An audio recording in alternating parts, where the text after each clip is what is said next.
pouvez vendre à personne. L'eau, c'est parti où ça n'a pas prospéré, ça a échoué. Parce que nous-mêmes, entre nous, on ne peut pas s'organiser, on ne peut pas vendre entre nous. Donc, c'est impossible de vivre sans l'Occident. Vous voyez, jusqu'à quel niveau nous sommes des gamins.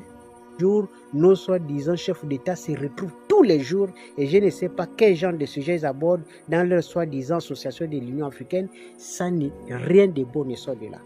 Nous sommes toujours au même niveau de statu quo.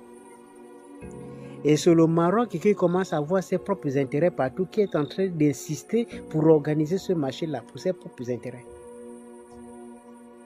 Ce leadership-là devait venir d'un pays noir, du Nigeria et des autres pays, mais non! Les Noirs, ils n'ont pas intégré ça. Ça, ce n'est pas dans leur mentalité. C'est toujours les autres qui viennent pour nous enseigner quelque chose que nous, on est capable de faire. Et pourtant, quand on demande la fédération, c'est quoi la fédération? Ça ne veut pas dire que l'identité va disparaître. Ça ne veut pas dire qu'en tant que Gabonais, vous n'allez plus exister.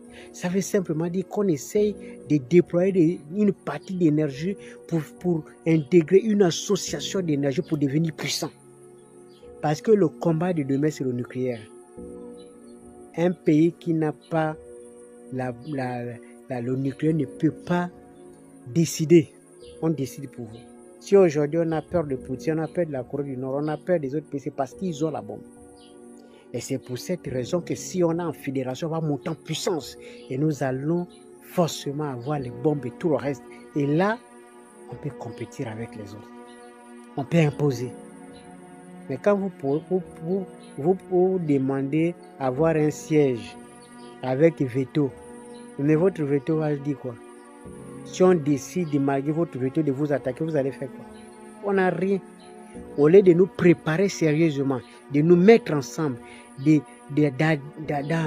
renforcer nos liens, de créer une force unique pour en fait de permettre au continent d'aller de l'avant. Tout ce qu'on a fait, c'est la contradiction entre nous.